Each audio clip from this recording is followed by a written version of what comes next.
Hello student, welcome to Krypton tutorials. बच्चों, इस video में हम लोग जेई मेन 2 सितंबर उस शिफ्ट 2 में जो मैथ्स का पेपर हुआ था उसका सॉल्यूशन अपन डिस्कस करने वाले हैं। आपको स्क्रीन पे ऑलरेडी क्वेश्चन दिख रहा होगा और यहाँ से मैं सॉल्यूशन डिस्कस करूंगा, जिसमें फर्स्ट क्वेश्चन आपका ये रहा और जो डिटर्मिनेंट पे बेस्ड क्वेश्चन है आपका। ठीक है, नंबरिंग पे फोकस मत कीजिएगा, बस आपको ये क्वेश्चन देखना है एंड साथ में मैं आपको सॉल्यूशन बताता चलूंगा। क्लियर है बच्चों? तो आप इस डिटर्मिनेंट को देखो। सबसे पहले ये जो डिटर्मिनेंट साइक्लिक डिटर्मिनेंट, इसकी फिक्स्ड वैल्यू होती है और ये क्लास में बोला जाता है बच्चों से, तो याद भी रखा करो। और इसकी वैल्यू होती है आपकी, that is 3abc minus A cube minus B cube minus C cube. इस डिटर्मिनेंट की value and this is equal to 0, that is given in question. तो यहां से क्या पता चला, A cube B cube plus C cube is equal to 3abc। ठीक है, और A cube plus B cube plus C cube की वैल्यू दे रखी है आपकी 2 के बराबर। तो फाइंड abc, तो abc इज इक्वल टू 2/3। तो बड़ा ही बेसिक सा क्वेश्चन है, इससे आसान क्या ही आ सकता है। तो 2/3 ये आपका फर्स्ट क्वेश्चन का आंसर हो जाएगा। क्लियर है बच्चों ये चीज? सेकेंड क्वेश्चन पे मूव करते हैं। आपको नीचे क्वेश्चन दिख रहा होगा। ठीक है, ये रहा, the ratio of 3 consecutive binomial coefficient. एक ये बाइनोमियल एक्सपेंशन चल रहा है। 3 कॉन्जिक्यूटिव कोफिशिएंट, बाइनोमियल कोफिशिएंट कैसे लिखते हैं अपन इसको? तो ये NCR-1 is to NCR NCR+1। तो इनका जो रेशियो दे रखा है दैट इज 5:12:20। ठीक है बच्चों, अब इसको सॉल्व करते हुए थोड़ा सा दिमाग लगाते हैं। NCR अपॉन में NCR-1, ये फॉर्मूला होता है अपना, दैट इज n-r+1 अपॉन में r, this is equal to 12 upon में 5। ये फर्स्ट इक्वेशन बनी n और r में। सेकंड कैसे बनेगी? अब आप इस दोनों का रेशियो देख लीजिए, तो यहाँ से आपकी सेकंड इक्वेशन बनेगी। कैसे? NCR+1, नीचे क्या आ गया? NCR। जैसे ये फॉर्मूला होता था उसी का तो नेक्स्ट वर्जन ये चल रहा है। ऊपर ये R है, नीचे उससे एक कम होना चाहिए। तो यहाँ R+1 है, उससे एक कम होना चाहिए, जो कि है। तो इसी फॉर्मूले के according n-r+1+1 denominator is r+1। देखो जरा ये क्या आया, ये आया आपका n-r अपॉन में r+1, this is equal to 20 upon में 12। चलिए, तो ये आपका क्या बन गया? Second equation. n और r दो वेरिएबल, दो इक्वेशन, दोनों को आप सॉल्व कर सकते हो। तो आप, मैं यहाँ पे सिंपली लिख रहा हूँ, solve for n and r। n और r के लिए आप सॉल्व करोगे तो आपका यहाँ से n और r की वैल्यू आ जाएगी। बट क्वेश्चन में पूछा गया है n क्या है आपका, तो आप ये देख लीजिए, यहाँ से n की जो वैल्यू आएगी 118 आएगी।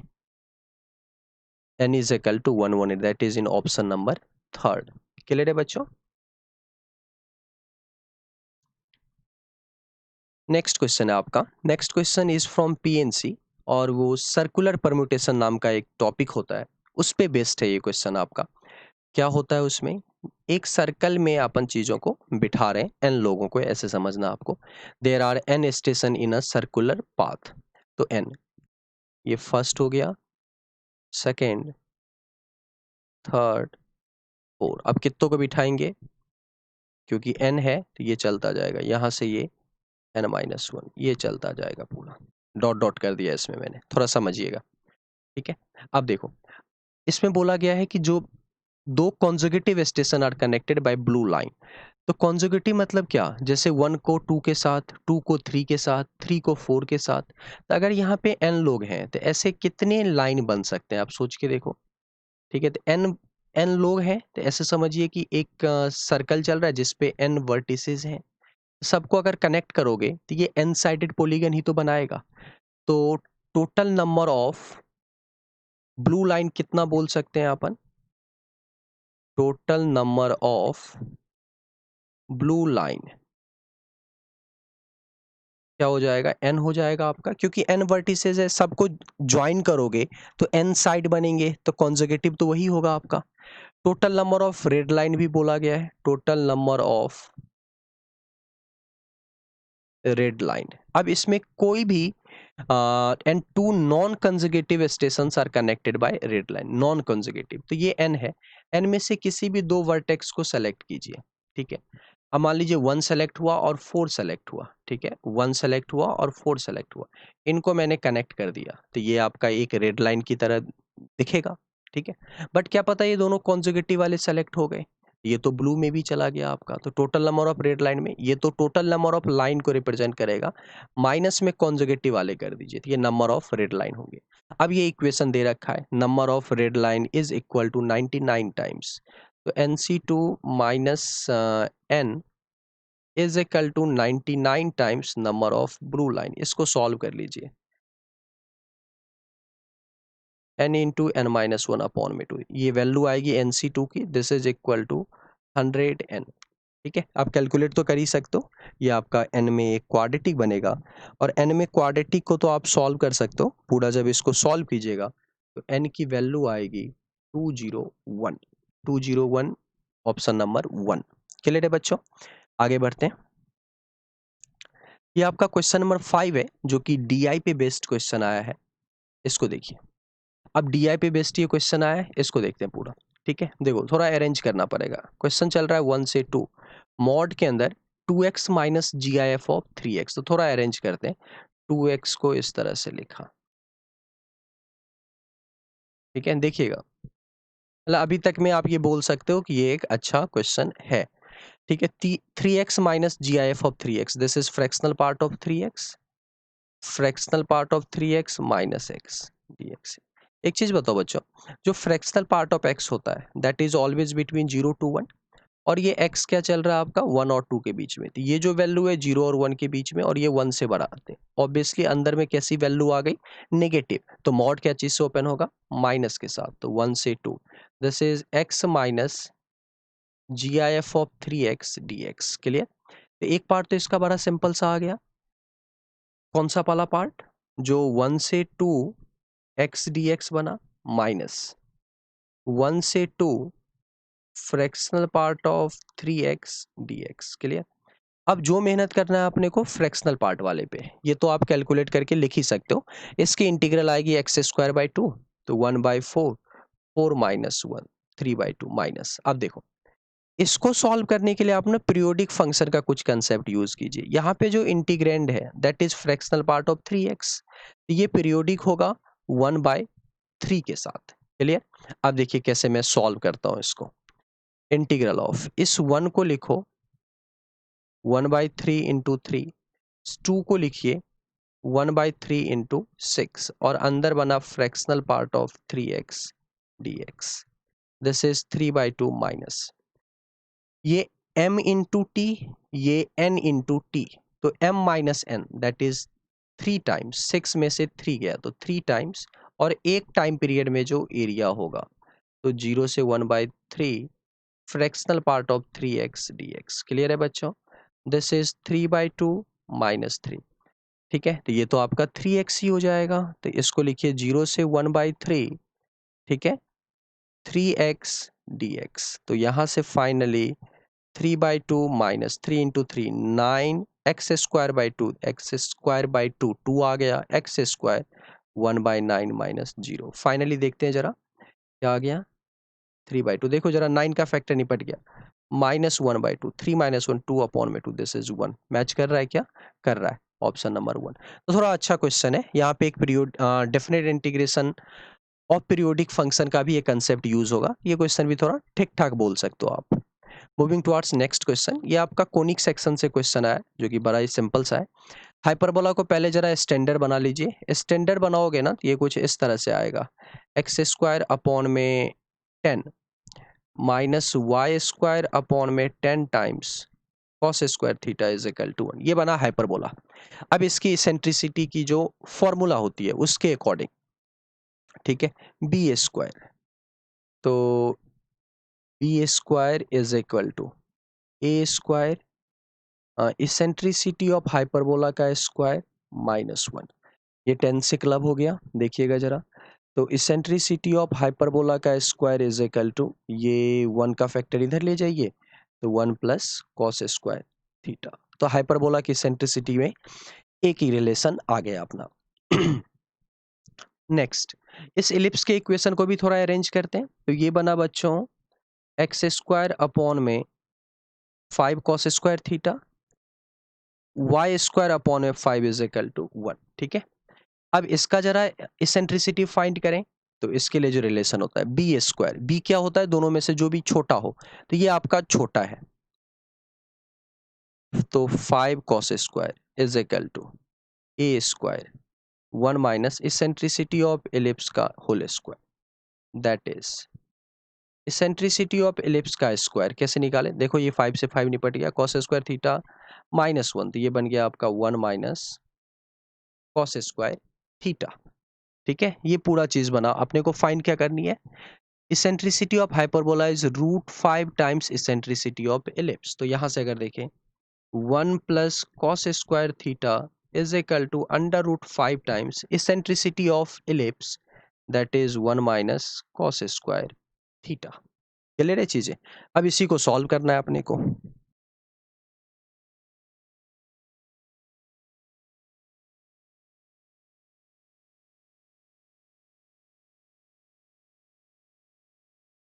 ठीक है, अब इसी को सॉल्व करने के लिए तो यहां से तो आ गया √5 टाइम्स साइन स्क्वायर थीटा। अच्छा, मैंने स्क्वायर में ही सारा काम किया है, स्क्वायर कर रहे हैं अगर अपन, तो ये √5 ना आके क्या आ जाएगा, 5 आ जाएगा फिर। ठीक है बच्चों, तो ये 5 आएगा, ये भी 5 आएगा। तो 1 plus cos square theta is equal to 5 times sine square theta. Cos square theta को आप लिख सकते हो 1 माइनस साइन स्क्वायर थीटा, तो 2 times 2 is equal to 6 sine square theta. देखिएगा जरा, कैलकुलेशन तो ठीक लग रहा है। Sine square theta is equal to 1/3। Clear, तो यहाँ से साइन स्क्वायर थीटा आ गया, कॉस स्क्वायर थीटा आ जाए तो बढ़िया रहेगा। तो cos square theta is equal to क्या आ जाएगा भाई, 2/3। क्लियर, अब क्या फाइंड करना है, length of latus rectum of ellipse. तो length of latus rectum of ellipse के लिए, length of latus rectum of ellipse that is 2 times b square.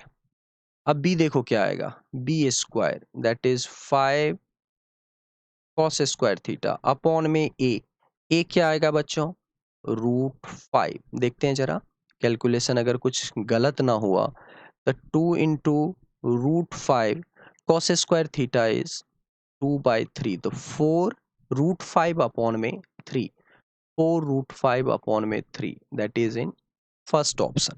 तो 6 का आपका फर्स्ट ऑप्शन होगा। ठीक है, कैलकुलेशन थोड़ा संभालना पड़ेगा आपको, तब जाके ये पूरा क्वेश्चन सॉल्व होगा। ठीक है, नेक्स्ट क्वेश्चन पे आते हैं, और ये आपका लिमिट का क्वेश्चन है। नेक्स्ट क्वेश्चन इंडिटरमिनेंसी लिमिट का क्वेश्चन देखते ही सबसे पहला काम इंडिटरमिनेंसी करते हैं। अब क्वेश्चन ये है अपना, limit x approaches 0 tan of π/4 plus x की पावर में 1/x। ठीक है बच्चों, देख के ही पता चल रहा होगा 1 की पावर इन्फिनिटी है, तो इसको अपन मान लेते हैं e की पावर l, और l को क्या लिखते हैं, l is equal to limit x approaches 0 1 upon में x दिस -1, और इसमें tan a प्लस b का फॉर्मूला लगा ले, तो 1 प्लस टेन एक्स अपॉन में 1 माइनस टेन एक्स -1। तो फाइनली दिस इज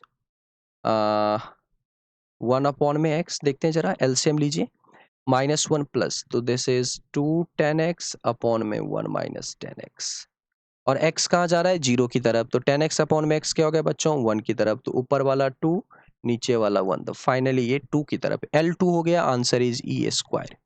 तो 7th का सेकेंड पार्ट आंसर होगा इसका। नेक्स्ट क्वेश्चन,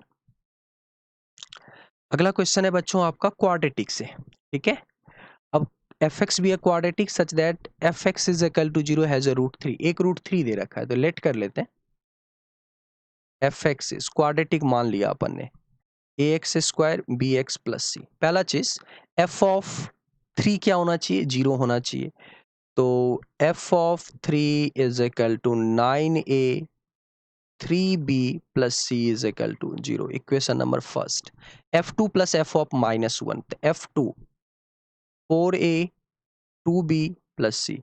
f ऑफ -1 की बात करें तो a minus B plus c is equal to 0। Arrange करते हैं, 4a plus a 5a 2b minus b, that is b plus 2c is equal to 0. This is equation number second.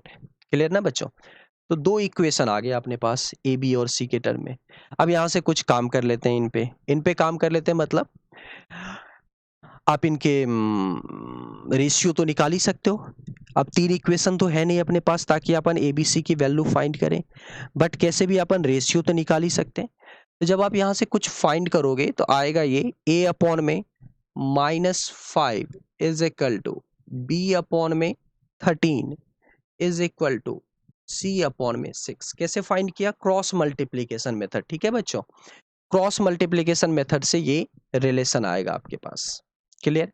अब देखिए, आपको तीसरे रूट का इंटरवल फाइंड करना है. अच्छा, जो सेकेंड रूट होगा, एक रूट तो 3 है इसका, तो जो दूसरा रूट होगा उसके बारे में आपको कमेंट करना है. तो प्रोडक्ट ऑफ रूट क्या बोलेंगे? Product of root is equal to alpha into beta is equal to c by a होता है.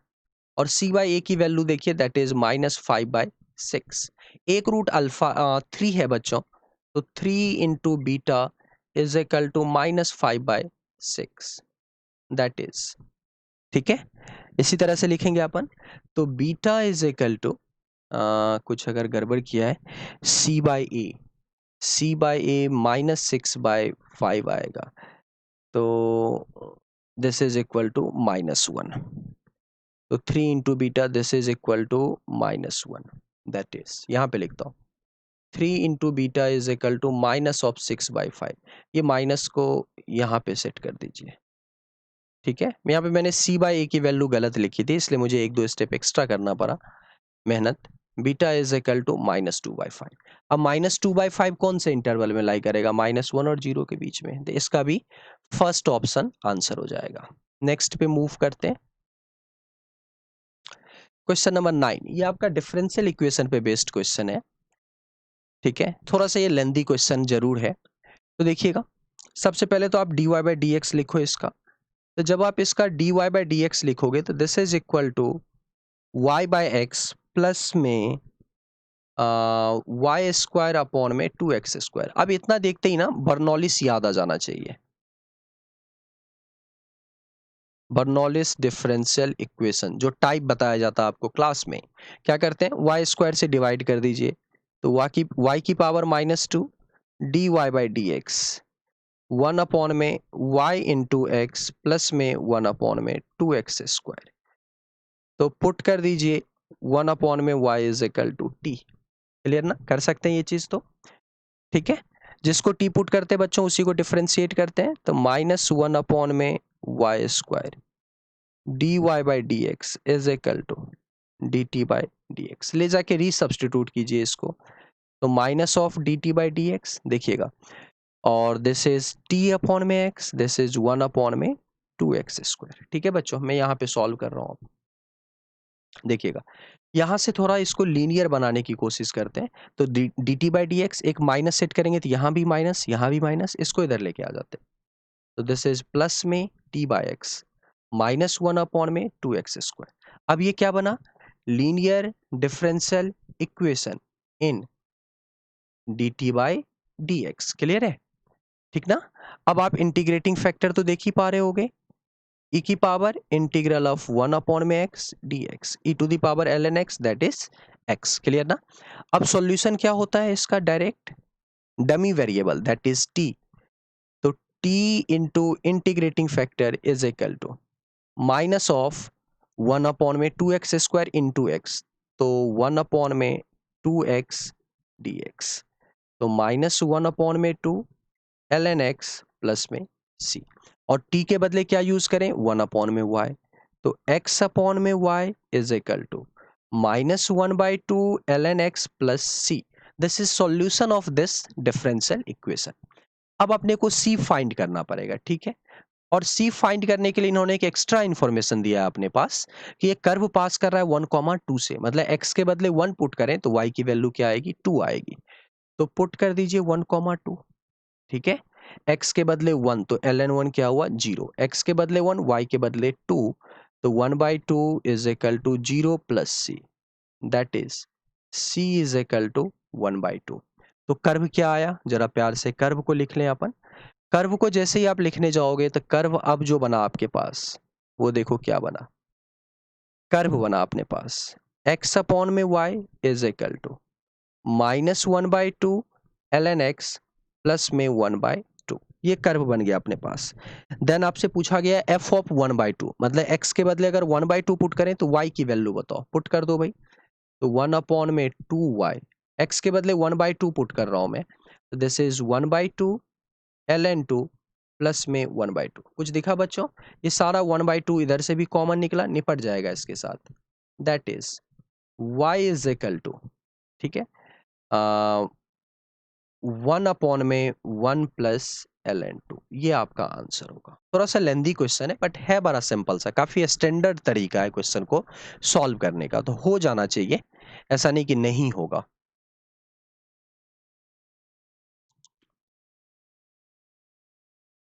बात करते हैं क्वेश्चन नंबर 11 पे। ये सम ऑफ सीरीज टाइप का क्वेश्चन लग रहा है और आप 9 टर्म दे रखा है इस सीरीज को, तो सीरीज को ऑब्जर्व कीजिए। देखो x plus x square x cube, ये 3 टर्म तक लिखा है मैंने। ये चलता जाएगा कहां तक बच्चों, x की पावर 9 तक। तो ये 9 टर्म हो गए। अब देखो इसको देखिए, ये के ए चल रहा है, ठीक है, ए कोई कांस्टेंट है। देन k-2, देखा k में से 2 कम हो गया, फिर k-4a वापस से 2 कम हो गया, मतलब एपी टाइप का चल रहा है। तो एक सीरीज बनेगा इस टाइप का, के ए प्लस में k-2a, अगला k-4a, ये भी 9 टर्म तक चल रहा है। तो इसको जीपी समझ के लिखो और इसको एपी समझ के सम लिखो। तो यहां से x times x to the power 9 -1 upon में x-1 प्लस, इसको अगर सम लिखेंगे तो total number of term is 9, तो n/2 ब्रैकेट में 2a, 2 times of first term plus n-1, that is 8 times d। d कितना होगा, 10 माइनस 10, तो क्या आएगा, -2a आ जाएगा। ठीक है, पूरा अरेंज करते हैं। तो ये बना आपका x to the power 10 minus X upon में x-1। 9/2 को अंदर भेज देते हैं, ठीक है, ये 2 से निपट जाएगा। तो क्या बनाया, 9ka, ठीक है, ये वापस से 2 से इसके साथ निपट जाएगा और क्या बना लेगा, माइनस में 72a। Clear, x to the power 10 और क्या बना भाई, माइनस एक्स अपॉन में, ठीक है, x-1। इसके साथ अगर एलसीएम ले सबको, तो देखो जरा, और 9a का फैक्टर कॉमन ले लेते हैं, तो 9a क्या बना, दिस इज k-8, यहाँ पे भी क्या बना, x-1, यहाँ पे क्या बना, x-1। This is equal to x to the power 10 minus X minus 45a x-1, denominator is x-1। Compare करो जरा, कंपेयर करोगे तो पूरा जो आएगा आपका 9a k-8, कंपेयर करने पे क्या आया जरा देख लेते हैं एक बार। 9a k-8 is equal to -45, A से ए निपटा, -5, तो k-8 is equal to -5, that is k is equal to 3। Then value of k, तो k की वैल्यू क्या आ जाएगी, 3 आ जाएगी। क्लियर, ठीक है। यहां से एक क्वेश्चन है आपका जो वेक्टर से आया हुआ है, इसको भी देख लीजिए। ये भी थोड़ा लेंदी क्वेश्चन है, मतलब कैलकुलेशन करना पड़ेगा आपको तभी दिखेगा, अदरवाइज नहीं दिखेगा। ऐसे नहीं कि आपको एक लाइन में दिख जाएगा और आप तुरंत इसको निपटा दोगे, ऐसा नहीं। 2 पॉइंट चल रहा है पहले तो, कौन कौन से, एक पॉइंट ए माना मैंने और एक पॉइंट बी माना, ठीक है। अब देखिए मैंने इसका पोजीशन वेक्टर ए वेक्टर, इसका पोजीशन वेक्टर बी वेक्टर मान लिया, और एक पॉइंट पी है जो इसको डिवाइड करा λ/1 के रेशियो में।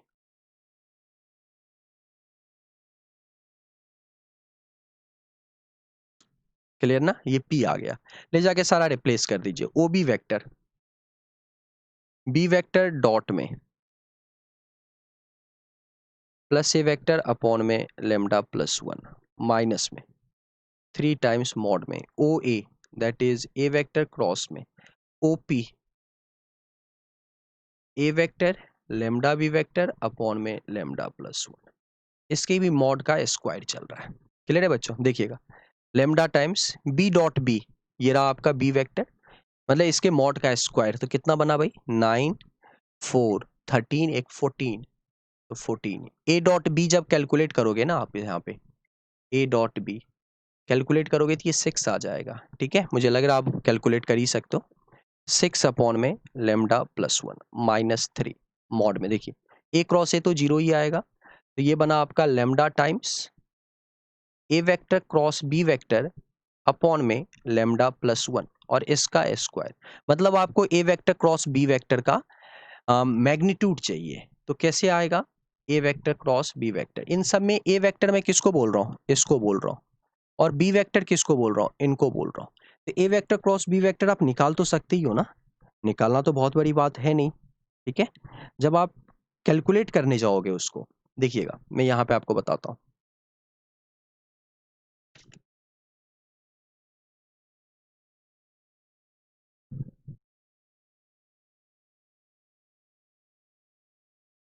जब कैलकुलेट करोगे ना तो वो कुछ इस तरह से आएगा, a vector cross b vector that is 2i cap minus j cap minus k cap, that is 2i cap minus j cap minus k. मुझे लग रहा है डिटर्मिनेंट के तरीके से हर एक बच्चा अपना कैलकुलेट कर सकता है, तो इसलिए मैं लिख नहीं रहा, मैंने कैलकुलेट कर रखा है बगल में, तो वहीं से कॉपी करके लिख रहा हूँ मैं भी। तो इसकी जो मैग्नीट्यूड होगी बच्चों, that is under root of 6। Clear? अब ले जाके यहाँ चिपकाते हैं, तो this is 14 lambda plus 6 upon में lambda plus 1 minus 3 times lambda square upon में लेमडा प्लस 1 का होल स्क्वायर, मैग्नीट्यूड का whole square that is 6 is equal to 6। ये अपना स्टैंडर्ड इक्वेशन बना, इसी इक्वेशन को आपको कैलकुलेट करना है। अब यहाँ पे जो भी कैलकुलेट करके लेमडा की वैल्यू आएगी वही आपका आंसर होगा, जैसे भी आप कैलकुलेट करो। ठीक है, कहीं से कुछ एरर तो नहीं लग रहा है मुझे। हाँ, तो ये आपका इक्वेशन है, इसको आप कैलकुलेट कर लीजिए, यहाँ से आंसर आएगा। बस ध्यान रखिएगा lambda can not be zero, क्योंकि वो रेशियो है ना बच्चों। तो अगर लेमडा खुद ही जीरो हो गया, लेमडा ही अगर जीरो हो गया तो काय का रेशियो फिर। ठीक है, तो यहाँ से आप कैलकुलेट कर सकते हो चीजों को।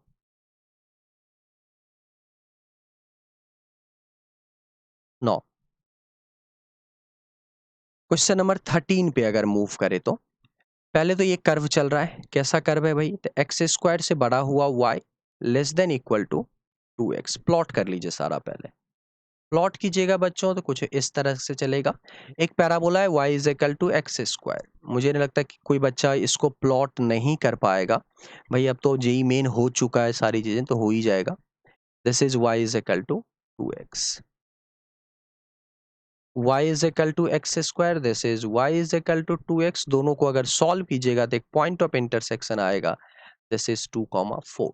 इस इनइक्वालिटी वगैरह को जब आप हैंडल करोगे तो पता चलेगा ये एरिया अपने को, ये जो बीच वाला एरिया बना, इसी पे काम करना है, दिस इज 0,0। ठीक है, अब एक लाइन गई आपका कौन सा, y is equal to alpha, मान लीजिए इस टाइप की चली गई, जो कि इसको बाइसेक्ट कर दिया दो पार्ट में। तो इक्वेशन जो अपन बनाएंगे, पहले तो टोटल एरिया, मैं ये हॉरिजॉन्टल एलिमेंट ले रहा हूं, तो 0 से 4, ये जो लूप में टोटल एरिया बना उसको लिखने की मैं कोशिश कर रहा हूँ। 0 से 4 x right, that is under root of Y minus में y by 2 D y is equal to, ये total area is equal to, अब यहां तक का एरिया लिख लेते हैं अपन, ये जो चल रहा है आपका ये, तो इसको कैसे लिखेंगे, 2 टाइम्स 0 से अल्फा। 2 टाइम्स क्यों, क्या, क्योंकि जितना ये होगा उतना ही ये भी होगा, 0 से अल्फा। इसको under root of Y minus Y by 2 D Y भी कर दीजिए।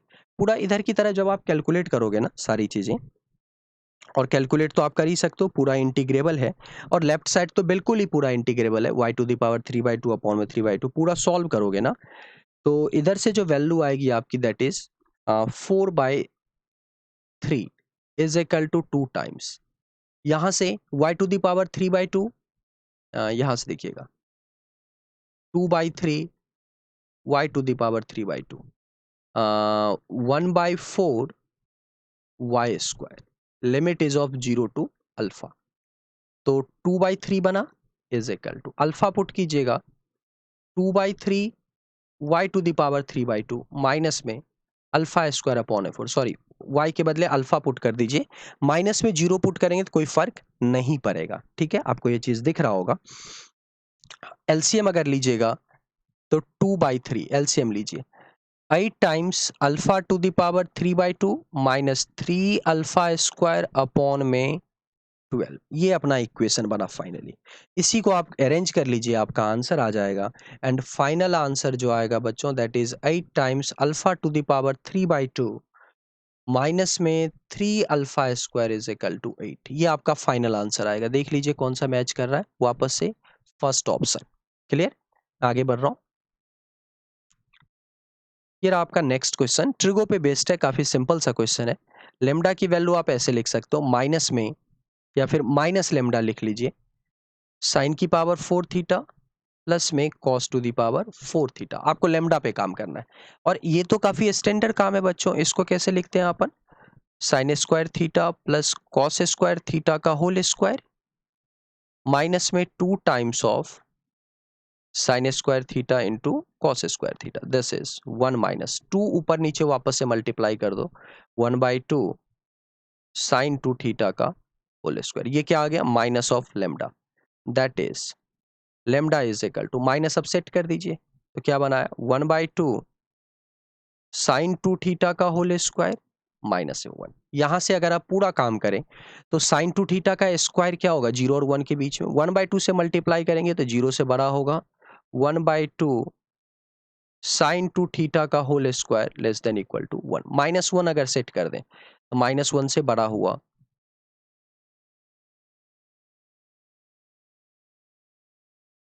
ठीक है, तो -1 से बड़ा हुआ lambda less than equal to 0। ये आपका पार्ट आ गया। क्या लिखे भाई, -1 और 0 के बीच में मेरा आंसर आ रहा है। अच्छा, यहाँ पे मैंने मिस्टेक करी है, जब मैं ये लिख रहा हूँ तो ये 1/2 आएगा, -1 कर रहा हूँ तो 1/2 -1, दैट इज -1/2, तो दिस इज -1/2, तो -1 से बड़ा और -1/2 से छोटा, ऑप्शन नंबर 2 ये आपका आंसर आएगा। क्लियर, इसको देखिएगा, देखिए इस समेसन बोलो, आईटीए बोलो, सब पे मिक्स कर दिया एक छोटा सा क्वेश्चन, हल्का ही है वैसे, बस सब कुछ मिक्स कर दिया है ताकि बच्चों को थोड़ा डर लगे। k टाइम्स कॉस इनवर्स, देखिए एक क्या कर रहे हैं अपन, कॉस अल्फा को बोल दे रहे हैं 3/5, तो साइन अल्फा क्या हो जाएगा बच्चों, 4/5। तो ये जो अंदर चीज बनी है ना, इसको लिख सकते हैं कॉस के एक्स प्लस में अल्फा। ठीक है, अब देखिए y is equal to summation k is equal to 1 से 6 k टाइम्स, अब ये जो cos inverse of cos X है, ये तो y is equal to X हो गया, तो इसके बदले k times of K X plus में अल्फा। फाइनली क्या बना देखिएगा, summation k is equal to 1 से 6 k square X plus summation k is equal to 1 से 6 k इंटू अल्फा, ये दो चीज बना, बट अपने को क्या करना है, y आ गया, then dy by D X. तो dy बाई डी एक्स की अगर बात करें, ये रहा y का टर्म, ये डिफरेंशिएट करेंगे x के रेस्पेक्ट में, तो ये तो x का कोफिशिएंट है, ये आ जाएगा, तो summation k is equal to 1 से 6 k स्क्वायर, अगला टर्म क्या आएगा 0, और इसकी वैल्यू 6 इंटू 7 इंटू 13 अपॉन में 6, 6 से 6 निपट गया, 13 इंटू 7 91, तो 91 आपका आंसर होगा। क्लियर है बच्चों, नेक्स्ट क्वेश्चन पे मूव करते हैं। ठीक है, नेक्स्ट क्वेश्चन क्या चल रहा है वो देखिए, अगेन स्टैट्स पे बेस्ड क्वेश्चन है आपका, थोड़ा मेहनत वाला क्वेश्चन है। Late A1 A2 A11 are increasing AP, तो आप नंबर को ऐसे लिख लीजिए, A1 plus D, A1 plus 2D चलता जाएगा, कहाँ तक जाएगा आपका, ऐसे सोच के देखो, तो A1 प्लस 10D, क्योंकि टोटल 11 टर्म है, ये इंक्रीजिंग AP है, मतलब D आपका ग्रेटर देन 0 हुआ होगा। इन नंबर का वेरिएंस 99 है। अब वेरिएंस कैसे निकालते हैं, एक तो तरीका ये है वेरिएंस का कि इनका एक तो तरीका क्या है वेरिएंस का, कि इनके स्क्वायर का मीन निकालें अपन, मतलब कुछ इस तरह से बोल रहा हूं मैं, A1 square A1 plus D का होल स्क्वायर डॉट डॉट कहाँ तक A1 प्लस 10D के होल स्क्वायर तक। टोटल नंबर कितने हैं देख लीजिए, नंबर आपके हैं 11 माइनस में इनका जो मीन आया होगा, मतलब कुछ इस तरह से, ये जो टोटल 11 नंबर का जो सम होगा that is 11/2। First term 2A1 plus n-2 10 times D। ये क्या किया मैंने, सम किया है, डिवाइड बाय 11 और इसका स्क्वायर। इसकी वैल्यू दे रखी है क्वेश्चन में दैट इज 90। ठीक है बच्चों, अब इसकी वैल्यू 90 दे रखी है। अब देखो इसको यूज कैसे करेंगे अपन, मेन चीज तो यही है इसको यूज करना। ठीक है अब इसको यूज करने का तरीका, क्योंकि वेरिएबल तो अपना दो दो आ गया।